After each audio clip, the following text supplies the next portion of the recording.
थी। जिस तरह से क्लाइमेट चेंज हो रहा है, अलग अलग प्रचंड गर्मी को भी देख रहे हैं, तूफान बारिश भी देख रहे हैं, मानसून आने वाला है, तो ये किस तरीके से प्रेडिक्ट किया जाता है? प्रकृति के साथ इतना खिलवाड़ किया, अब उसकी भी एक लिमिट है। अभी एक स्टडी हुई है कि आने वाले 2030 में छत्तीसगढ़ में 0.5 डिग्री टेम्परेचर राइज हो सकता है। इंडस्ट्रीज से जितना भी जो भी डिजास्टर होते हैं उनके लिए क्या एग्जीक्यूशन होता है? 1984 भोपाल गैस ट्रेजेडी। रीजंस क्या थे? जैसे जैसे हम लोग अर्बनाइजेशन की तरफ जा रहे हैं, मेरे पास अच्छी एजुकेशन होना चाहिए, खाना पीना होना चाहिए, पैसा होना चाहिए, बंगलो होना चाहिए, लेकिन एनवायरनमेंट के बारे में कुछ नहीं सोचता। क्लाइमेट इतना चेंज हो रहा है तो क्या ऐसी पॉसिबिलिटीज बन रही है कि छत्तीसगढ़ में भी भूकंप आ सकते हैं? तो अभी इन्होंने सचेत करके ऐप लॉन्च किया हुआ, हीट वेव हो, फ्लड हो, फॉरेस्ट फायर हो, उसका प्रेडिक्शन 3 घंटे पहले। अगर हम छत्तीसगढ़ की बात करें तो 44% फॉरेस्ट से कवर है। अधिकांश जो हमारी जगह है वो सूखे से पीड़ित हो रही है। इसके बावजूद भी हम देखते हैं कि समय समय पर फ्लड भी आ रहा है।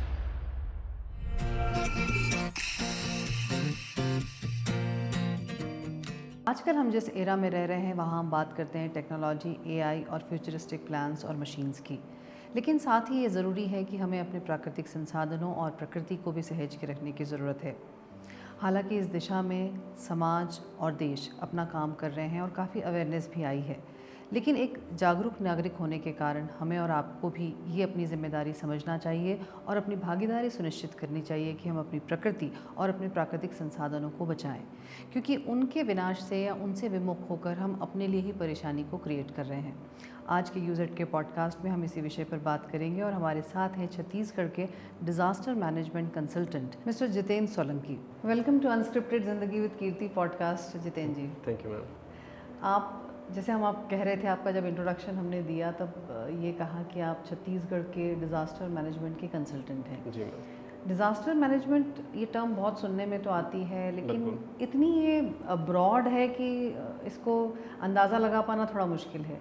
एक ले पर्सन की लैंग्वेज में अगर आप समझाएं कि डिज़ास्टर मैनेजमेंट को कैसे डिफ़ाइन करेंगे आप?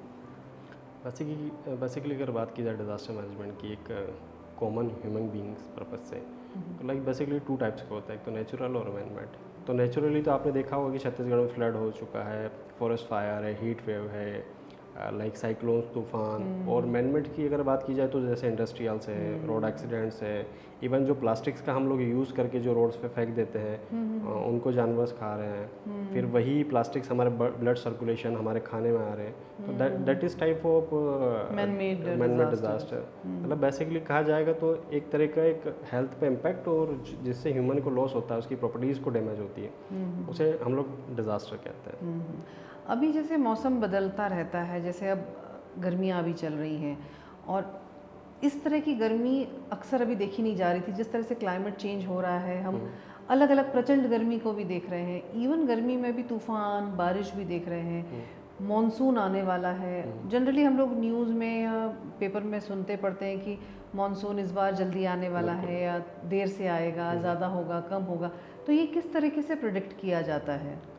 बेसिकली क्या है कि जैसे जैसे हम लोग अर्बनाइजेशन की तरफ जा रहे हैं और जैसे जैसे ह्यूमन की एक टेंडेंसी है कि भाई एक्चुअल में मेरी लाइफ में मेरे पास अच्छी एजुकेशन होना चाहिए, अच्छा खाना पीना होना चाहिए, अच्छा पैसा होना चाहिए, बंगलो होना चाहिए, लेकिन एनवायरनमेंट के बारे में कुछ नहीं सोचता। अगर आपके पास अगर पीने के लिए साफ़ पानी नहीं होगा, सांस लेने के लिए शुद्ध ऑक्सीजन नहीं होगा, तो वो किस काम का? आपने कोविड सिचुएशन में भी देखा है।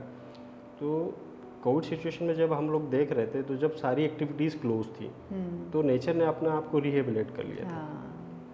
क्योंकि कोई पोल्यूशन नहीं था उस वक्त। बिल्कुल। लेकिन जैसे ही लॉकडाउन ख़त्म हुआ फिर से वो सारी चीज़ें एक्टिविटीज़ स्टार्ट हो गई।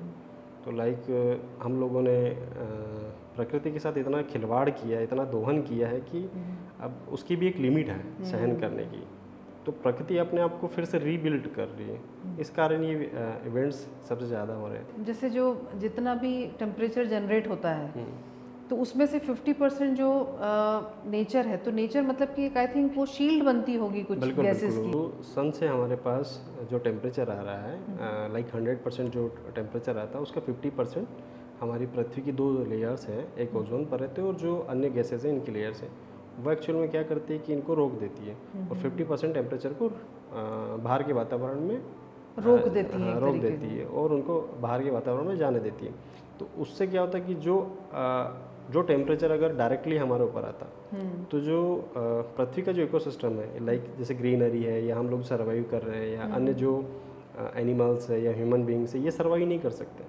तो पृथ्वी ने जो इकोसिस्टम डेवलप किया है, नेचर ने जो इकोसिस्टम डेवलप किया है, ये इसी पर्पज से डेवलप किया था कि ताकि ह्यूमन सर्वाइव कर सके। अब एक्चुअल में हुआ क्या है कि हम लोगों ने हमारे स्वार्थ के कारण हमारे ज़रूरतों को पूरा करने के लिए अर्बनाइजेशन की तरफ हम लोग जा रहे हैं। जो पुराना समय था, आज से 50 साल पहले की अगर मैं बात करूँ, सपोज रायपुर में आप देखिए कितना ग्रीन फॉरेस्ट था, कितना नेचुरल ड्रेनेज सिस्टम था, पोन्स थे, नदी थी। अब हम लोगों ने जाके वहाँ पे ही कब्जा करके रखा हुआ है। तो ये सारी चीज़ें हैं जो सबसे ज़्यादा इम्पैक्ट कर रही है क्लाइमेट को। लेकिन अगर छत्तीसगढ़ की हम बात करें तो आपने भी अभी कहा कि प्लांटेशन होना चाहिए और पेड़ पौधे थे तो वो प्रोटेक्ट करते थे एक तरीके से। लेकिन अगर हम छत्तीसगढ़ की बात करें तो 44% हम कहें तो फॉरेस्ट से कवर है। उसके बाद भी छत्तीसगढ़ में हीट वेव्स की हम बात करें तो वो देखने को मिल रहा है और क्लाइमेट चेंजेस देखे जा रहे हैं। उसका क्या रीज़न लगता है आपको? देखिए, मैं छत्तीसगढ़ की अगर बात करूं तो सेंट्रल पार्ट का शायद third largest forest cover area है इंडिया में। अगर बात की जाए क्लाइमेट चेंज की, तो कहीं ना कहीं क्लाइमेट चेंज के कारण कोई स्टेट अछूता नहीं है।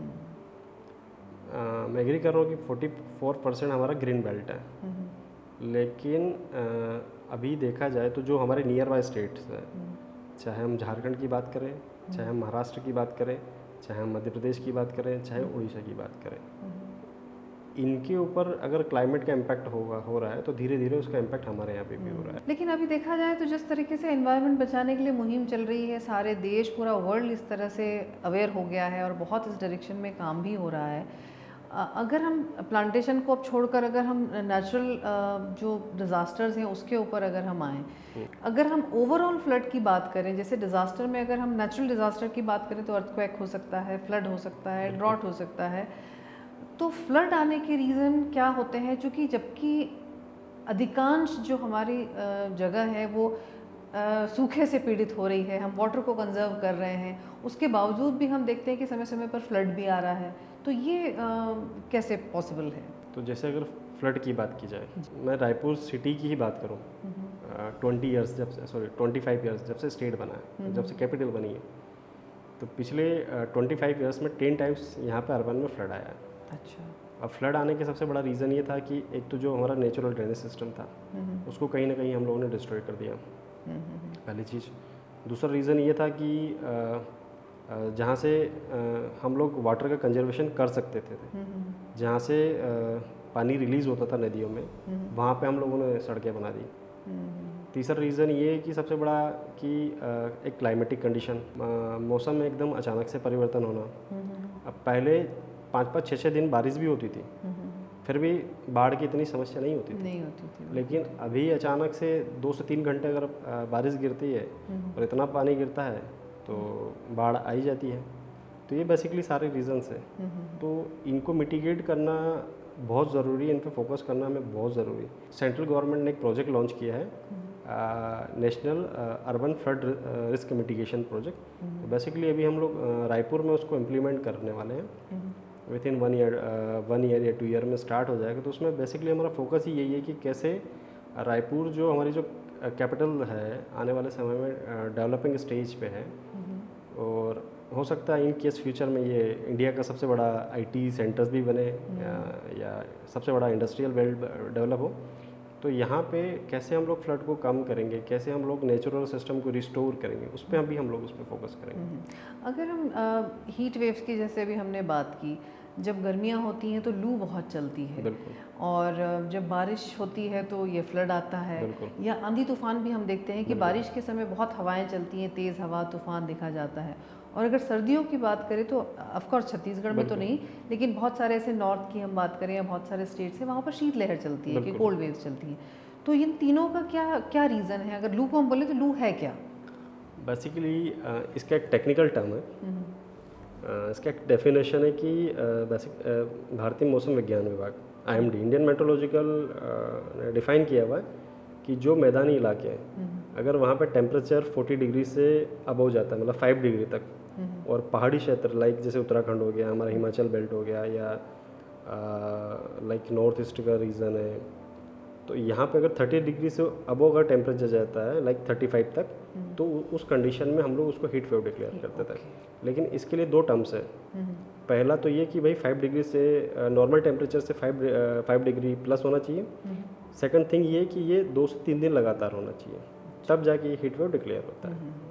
तो उस वक्त ऐसा नहीं होता, जैसे आम जो इंसान होते हैं उनको तो ये होता है कि भाई लू चल रही है, बाहर मत जाओ, आपको कुछ इम्पैक्ट करेगी, तो ये सिर्फ ये कि टेम्परेचर इंक्रीज होना, मतलब साइंटिफिकली सिर्फ इतना ही है कि टेम्परेचर अगर इंक्रीज है तो बस टेम्परेचर बेसिकली डिपेंड ही हीट वेव टेम्परेचर पे ही है। और किस तरह से बचना चाहिए मतलब हीट वेव्स, क्योंकि इसकी भी क्या प्रायर प्रेडिक्शन होता है और प्रेडिक्ट करके बताया जा सकता है? बिल्कुल। देखिए हीट वेव से बचने के लिए मैं अगर बात करूं गवर्नमेंट ऑफ इंडिया की, तो अभी इन्होंने सचेत करके ऐप लॉन्च किया हुआ है। लाइक ये एक ऐसा ऐप है जिसको गूगल प्ले स्टोर पे आसानी से मिल जाता है। अगर कोई भी डिज़ास्टर होता है, चाहे हीट वेव हो, फ्लड हो, फॉरेस्ट फायर हो, कोई सी भी, उसका प्रेडिक्शन 3 घंटे पहले हमारे पास आता है। देन हम टेक्स्ट मैसेज के माध्यम से सभी लोगों को इशू कर देते थे। किस तरह से प्रेडिक्ट करते हैं आप? वही हम वो टेक्नोलॉजी जानना चाहते हैं कि आप कैसे इसको प्रेडिक्ट किया जाता है। वो बेसिकली एक साइंटिफिक टर्म है, वो भारतीय मौसम विभाग उसको देखता है। 3 या 2 घंटे पहले हमारे पास मैसेज आता है, अलर्ट आता है, देन उसको हम लोग जनरेट करते हैं। पूरा लाइक गूगल मैप होता है, उस पर हम लोग पूरा लेआउट मतलब लेटीट्यूड लॉन्गिट्यूड और जीआईएस मैपिंग के थ्रू डिज़ाइन करते हैं। और फिर सारी टीएसपीज मतलब सारी टीएसपी जैसे सारी services telecom service provider company, चाहे बीएसएनएल हो, आइडिया हो, वोडाफोन हो, जो भी हो, उनके माध्यम से हम लोगों को विथिन 20 मिनट्स में टेक्स्ट भेज देते हैं। लेकिन कभी कभी नेटवर्क का इशू होने के कारण जो टेक्स्ट टाइम पे पहुंचना चाहिए वो 24 घंटे बाद पहुंचता है, तो कभी कभी ये भी इशू आ जाता है। अब बात की जाए हीट वेव से कैसे बचना है, तो हीट वेव को अगर हमें कम करना है इन केस ऑफ छत्तीसगढ़, अभी एक स्टडी हुई है कि आने वाले 2030 में छत्तीसगढ़ में 0.5 डिग्री टेम्परेचर राइज हो सकता है इन केस फ्यूचर में।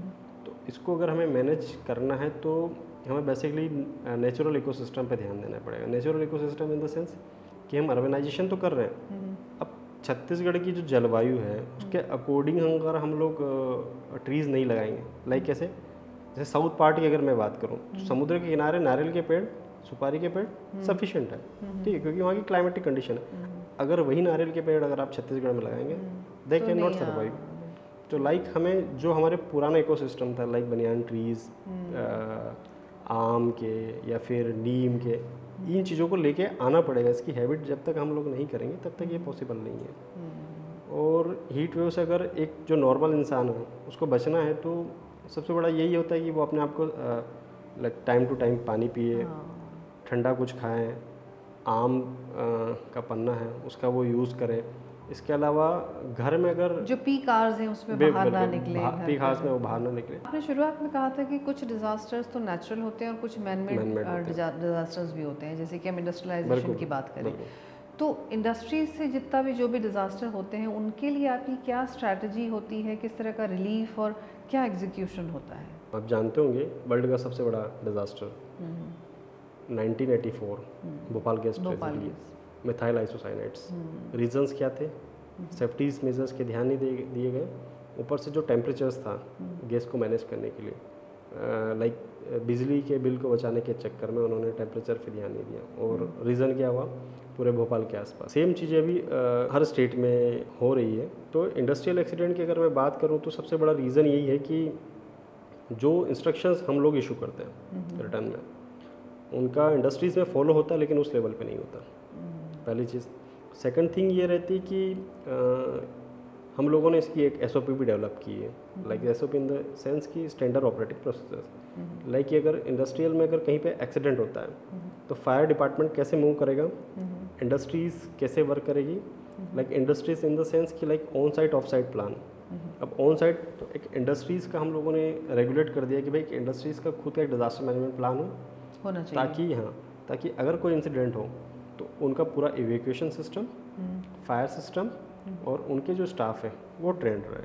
जिस तरह से हर स्टेट में या एक इमरजेंसी सेंटर्स भी बनाए जाते हैं, ईओसी जो होते हैं, वो किस तरह से काम करते हैं, उनका काम क्या होता है एक्चुअली, और वो किस तरीके से अपने काम को करते हैं? बहुत अच्छा क्वेश्चन पूछा है एक्चुअल में, बहुत कम ये लोग पूछते हैं। आपके माध्यम से बताना चाहूँगा कि बेसिकली अभी स्टेट में हम लोग स्टेट में 24/7 और डिस्ट्रिक्ट में ड्यूरिंग द फ्लड हम लोग SEOC state emergency operation centre और डिस्ट्रिक्ट में डिस्ट्रिक्ट इमरजेंसी ऑपरेशन सेंटर संचालित करते हैं। अब ये स्टेट में हमारा बना हुआ है जो रायपुर में वाइट हाउस है, उसके बगल में राजस्व विभाग का एक ऑफिस बना, उसी में यहाँ पे 1070 आप कॉल करिए 24/7। अगर आपके यहाँ पे कोई लाइटनिंग स्ट्राइक हुई है या चाहे किसी की रोड एक्सीडेंट में डेथ भी हुई है या कोई फ्लड से डूबा भी है या अदर कोई इमरजेंसी है, आप उस पर कॉल करें। विथिन 3 आवर्स में हम लोग रिलीफ भी प्रोवाइड करते हैं और रेस्क्यू भी करवाते हैं। तो आपने बात की, जैसे अगर हम मैन मेड डिज़ास्टर की बात करें और उसमें किसी की जान हानि होती है या कोई भी उनको नुकसान होता है, तो वो जो भी पर्टिकुलर इंडस्ट्री है या कंपनी है वो उसके लिए जवाबदेह होती है। लेकिन जैसे नेचुरल डिज़ास्टर्स जब होते हैं और लोगों के घर भी टूटते हैं, बहुत सारा उनका नुकसान होता है। जैसे हम बात करें आजकल जिस तरह से एक तूफ़ान चल रहे हैं कि तेज़ हवाएं चलती हैं जो कि नुकसान करती हैं, तो उन लोगों को कहाँ कोई इन नुकसान का मुआवजा मिलता है? अगर मिलता है तो उन्हें कहाँ जाना चाहिए? देखिए, गवर्नमेंट ऑफ इंडिया ने और स्टेट गवर्नमेंट ने इसके लिए कुछ नोटिफिकेशन भी इशू किए हैं।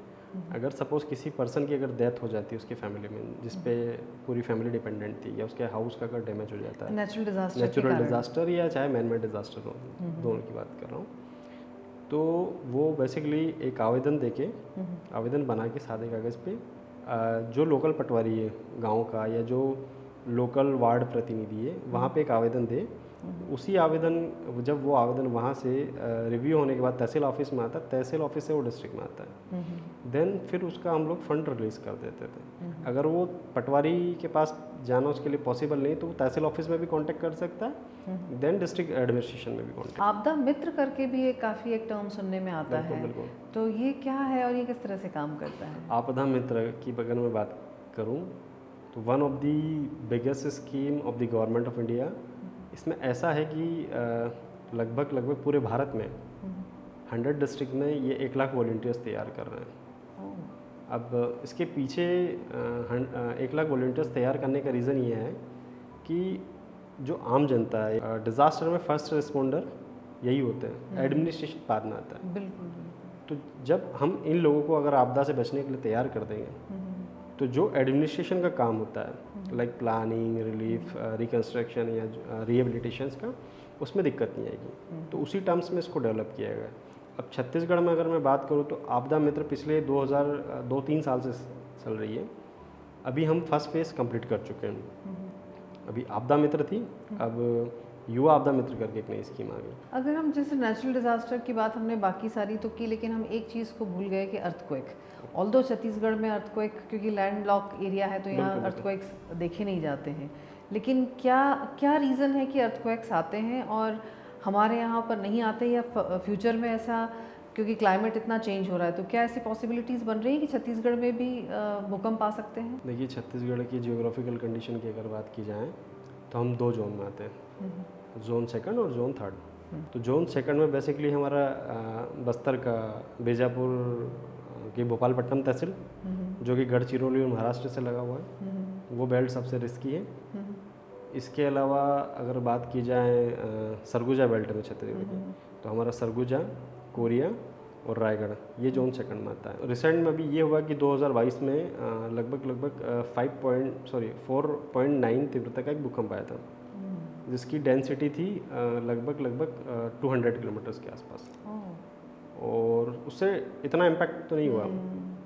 नहीं, बट जिस एरिया में कभी आने का सोचते भी नहीं थे वहाँ अगर शुरुआत हुई है तो एक्चुअल में क्या है कि देखिए, छोटे मोटे भूकंप तो आते ही रहते हैं, उसका इतना इम्पैक्ट नहीं होता। जब वो 5 पॉइंट्स से अबव जाता है तब उसका इम्पैक्ट ज़्यादा रहता है। और दूसरी तरफ हम देखें तो छत्तीसगढ़ को धान का कटोरा बोलते हैं, तो यहाँ पर धान की खेती होती है और साल में 2 बार उसकी बुआई की जाती है, और धान में पानी की ज़रूरत ज़्यादा होती है। तो आपको लगता है कि ये भी एक कारण है यहाँ पर सूखा होने का? छत्तीसगढ़ में 25 साल के इतिहास में देखा जाए तो लगभग 7 से 8 बार सूखा पड़ा है। अब उसके रीज़न तो बहुत सारे हैं कि भाई पानी का कम गिरना, सेकंड थिंग जो हमारा नेचुरल सिस्टम था, मतलब लाइक रिवर का नेचुरल सिस्टम था, उसको हम लोगों ने ब्लॉक कर दिया। तीसरा, हम जो वाटर का यूज़ करते हैं, जितनी मात्रा में हमें कंजम्पशन करना चाहिए उससे ज़्यादा हम लोग कंजम्पशन किए। तो इन रीज़न से ड्रॉट आया, लेकिन अभी धीरे धीरे ड्रॉट की कंडीशन छत्तीसगढ़ में बहुत कम हो चुकी है। किस तरह का काम किया जा रहा है कि वाटर कंजर्वेशन के लिए? स्टेट में अगर आप बात की जाए तो देखिए, रायपुर का ही मैं एग्जांपल देता हूँ। रायपुर नगर निगम ने एक चीज़ कंपलसरी कर दी कि अब जो घर डिज़ाइन होंगे उनमें वाटर हार्वेस्टिंग सिस्टम कंपलसरी होना चाहिए। तो जहाँ तक मुझे एक आइडिया है, मोटा मोटा लाइक अप्रोक्स लगभग पूरे स्टेट छत्तीसगढ़ में 2 से 3,000 के आसपास वाटर हार्वेस्टिंग सिस्टम डेवलप हो चुके हैं। इनकेस ये आंकड़ा बढ़ भी सकता है। अगर हम बस्तर की बात करें या जो नक्सल अफेक्टेड एरियाज़ हैं, वहाँ पर अगर कोई इस तरह का नेचुरल डिज़ास्टर होता है या कोई ऐसी प्रॉब्लम होती है, तो वहाँ पर किस तरह से आप लोग काम करते हैं? क्या स्ट्रैटेजी आप लोगों की होती है? देखिए, छत्तीसगढ़ का south part one of the most beautiful place और one of the most Naxal affected areas. अगर वहाँ पे अगर कोई डिज़ास्टर स्ट्राइक करता है लाइक फ्लड वगैरह कोई सा भी, तो एक रियल इंसिडेंट मैं आपके साथ शेयर करूँगा उसी का। जब मैं 2016-17 में वहाँ पोस्टेड था, उसके बाद में जब सेक्रेटरीट आया, मेरे आने के बाद नेक्स्ट सीज़न जो रेनी सीज़न था, वहाँ पे फ्लड स्ट्राइक हुआ। जब फ्लड स्ट्राइक हुआ तो हुआ ये कि जो डिस्ट्रिक्ट की लाइफ लाइन होती है, डिस्ट्रिक्ट की life line in the sense road, hospital, district administration office और मार्केट, ये सारे सुकमा के जो पार्ट थे, लाइक डिस्ट्रिक्ट हॉस्पिटल भी फ्लड में सबमर्ज हो चुका था, मतलब कट चुका था। डिस्ट्रिक्ट कलेक्ट्रेट ऑफिस, उसका भी कनेक्शन नहीं था, पूरा कट चुका था। कलेक्टर्स का बंगलो वो भी कट चुका था, बिल्कुल। और पूरा ना सुकमा टाउन फ्लड से डूब गया था। तो सारे रिसोर्सेज की लिस्ट मेरे पास थी। मुझे आइडिया था कि भाई लाइक मेरे पास अगर 2 बोट है तो वो कहाँ है, मेरे पास अगर ये ह्यूमन रिसोर्सेज है तो इसके पास क्या स्किल है, इसको कहाँ डिप्लॉय करना है। तो ये जब इंसिडेंट हुआ और मुझे जब पता चला, तो मेरी टेलीफोनिक कन्वर्सेशन डिस्ट्रिक्ट में चल रही थी। उस समय नेटवर्क काम नहीं कर रहा था, लेकिन व्हाट्सएप पे मैं कन्वर्स था। तो मैं जब डिस्ट्रिक्ट के व्हाट्सएप ग्रुप पे था, तो मैं वहीं से इंस्ट्रक्शन देता गया कि लाइक डिस्ट्रिक्ट कंट्रोल रूम में ये सारे रिसोर्सेज की लिस्ट है, आप होमगार्ड्स ऑफिस में जाइए, वहाँ इतनी बोट्स अवेलेबल है, लाइक ठीक है। देन हम लोगों ने इतने हमारे टीचर्स हैं, हमारे इतने स्टूडेंट्स हैं, इन लोगों को हम लोगों ने ट्रेड किया, इनकी ये सारी कॉन्टैक्ट लिस्ट है। लाइक अगर फूड का शॉर्टेज हो रहा है तो हमारे पास ये सारी जो दुकानें ग्रोसरीज, इनके ओनर्स के कॉन्टैक्ट नंबर, इनसे आप कोऑर्डिनेट कर सकते हैं। और इसके बाद सेकेंडरी पार्ट की जब ये फ्लड हो गया, फ्लड होने के बाद सबसे बड़ा ये होता है कि भाई हेल्थ डिजीज़ भी क्रिएट हो सकती है। तो इसको कैसे हम लोग मैनेज करेंगे? तो इसको मैनेज करने के लिए हमने फिर जो district administration, district health services थी, उसके साथ अच्छे से कोऑर्डिनेट करके जब फ्लड पूरा चला गया, सबरी रिवर जो है सुकमा में, जिसको लाइफ लाइन कहा जाता है सुकमा की, जब वो उसका वाटर लेवल डाउन हुआ, तो सारी सिटीज़ में जो अर्बन एरियाज़ था, उसमें हम लोगों ने फिर जो केमिकल थे उसका छिड़काव किया। फिर इसके अलावा लोगों से को भी थोड़ा सा अवेयर किया, उनको भी इवैक्यूएट किया। तो ये सारी चीज़ें हम लोगों ने की उस समय। एक आपने बताया कि जब आपके पास पूरे प्लान्स रेडी होते हैं कि डिज़ास्टर मैनेजमेंट को मैनेज करने के लिए कि फ्लड आएगा तो हम ये लिस्ट है कि हम इसको करेंगे, बट नेचुरल ऐसा चीज़ है कि नेचुरल डिज़ास्टर जब भी आता है तो वो आपको समय नहीं देता। तो कभी ऐसा हुआ कि आपकी तैयारियां तो बहुत थी बट आपके पास टाइम शॉर्टेज थी, या आपको ऑन स्पॉट तैयारी के अलावा कुछ डिसीजन लेकर के कोई काम करना पड़ा हो? आपको याद होगा बलौदा बाजार का, लाइक हम लोगों ने डिस्ट्रिक्ट का प्लान बना के रखा था, लेकिन अचानक से वहाँ पे लाइटनिंग स्ट्राइक हुई और 8 लोगों की मौत हो चुकी थी, 8 से 9 लोगों की मौत। अब हम लोगों ने इंस्ट्रक्शन भी इशू किए थे, शब्द था, लेकिन एक कॉमन पर्पस, एक कॉमन ह्यूमन बीइंग को वो चीज़ों का बारे में पता नहीं होता। तो लाइक जब वो लाइटनिंग स्ट्राइक हुई तो वो लोग पेड़ के नीचे खड़े थे, और बेसिकली जब लाइटनिंग स्ट्राइक होती तो किसी पेड़ या कहीं खुले मैदान में ही, और उस लाइटनिंग स्ट्राइक होने के कारण वो लोग ऑन स्पॉट ख़त्म हो गए। तो ये सबसे बड़ा हमारे लिए एक सबसे बड़ा सबक था। तो उसके बाद हम लोगों ने कुछ अच्छी चीज़ें की कि भाई हम लोग अभी आईसीज मटेरियल भी कर रहे हैं। इसके अलावा हम लोगों ने, ये क्या है आईसी, इंफॉर्मेशन एजुकेशन मटेरियल्स, तो लाइक इसमें जो पोस्टर्स, अच्छा, लोगों को अवेयर करने के लिए पोस्टर्स हैं, उनको बताना है, पैम्पलेट्स और कुछ वीडियोस भी हम लोगों ने बनाए हैं। और इसी स्ट्राइक को मैनेज करने के लिए अभी एक हम प्रोजेक्ट कर रहे हैं, national lightning risk mitigation project. तो अभी बेसिकली इसमें हम लोग 4 से 5 डिस्ट्रिक्ट हैं हमारे, जो छत्तीसगढ़ के मोस्ट लाइटनिंग अफेक्टेड एरियाज़ है। कौन कौन सी एरियाज़ है वो? लाइक आपका बलरामपुर हो गया, कोरिया हो चुका है, सरगोजा है आपका, जांजगीर चांपा है, बिलासपुर है, या फिर आपका जो भी नए डिस्ट्रिक्ट बने तो वो सारे हैं। तो इनमें बेसिकली हम लोगों ने सेंट्रल गवर्नमेंट ने 5 डिस्ट्रिक्ट को सिलेक्ट किया है। तो इनमें हम लोग ऐसे सेंसर्स डेवलप करेंगे और ऐसे टावर्स डेवलप करेंगे ताकि लोगों को जब भी लाइटनिंग स्ट्राइक हो उससे पहले से पता चल जाएगा, ताकि वो लोग सचेत हो जाएंगे और बाहर नहीं निकलेंगे। तो अभी हम लोग बहुत कुछ मिटिगेशन स्ट्रेटजीज कर रहे हैं। Thank you so much Jitendra ji, आपने बहुत ही सरल शब्दों में इतने अच्छे टॉपिक को बताया और आई एम श्योर कि हमारे जो दर्शक हैं, देख रहे हैं, हमारे जो व्यूअर्स हैं, उनको काफ़ी इन्फॉर्मेशन इससे मिली होगी। थैंक यू सो मच आप हमारे पॉडकास्ट में आए। आज के इस पूरे एपिसोड में जितेंद्र सोलंकी जी से बात करके ये कंक्लूजन निकलता है कि हालांकि देश, एडमिनिस्ट्रेशन, समाज सभी अपनी अपनी तरफ से पूरी तैयारी कर रहे हैं नेचुरल डिज़ास्टर्स और मैन मेड डिज़ास्टर्स से निपटने के लिए, लेकिन एक जागरूक नागरिक होने के कारण हमारी भी ये जिम्मेदारी बनती है कि हम अपनी भागीदारी भी इसमें सुनिश्चित करें और वो अवेयरनेस खुद में भी लाएं और हमारे आसपास के लोगों में भी अवेयरनेस को हम प्रेरित करें। क्योंकि जो नेचुरल रिसोर्सेज हैं या प्रकृति है या प्राकृतिक संसाधन है, इनका इस्तेमाल भी हम करते हैं और जब इनका कुछ प्रभाव, अलग तरीके का प्रभाव आता है तो उससे भी प्रभावित होने वाले हम ही होते हैं। और हम चाहते हैं यूज़ेड के पॉडकास्ट के माध्यम से आपको इन्फॉर्म करना, आपको अवेयर करना। इस तरह के टॉपिक हम समय समय पर लाते रहेंगे और आपके साथ शेयर करते रहेंगे। अगर आपको हमारा एपिसोड अच्छा लगा हो तो कमेंट करें, लाइक करें और हमें बताएं कि आप और किस तरह के टॉपिक्स को चाहते हैं कि हम यूज़ेड के में शामिल करें। साथ ही हमारे चैनल डॉक्टर कीर्ति सिसोदिया को अगर अब तक आपने सब्सक्राइब ना किया हो तो उसे ज़रूर सब्सक्राइब करें। नेक्स्ट एपिसोड में फिर होगी मुलाकात। Till then take care and bye.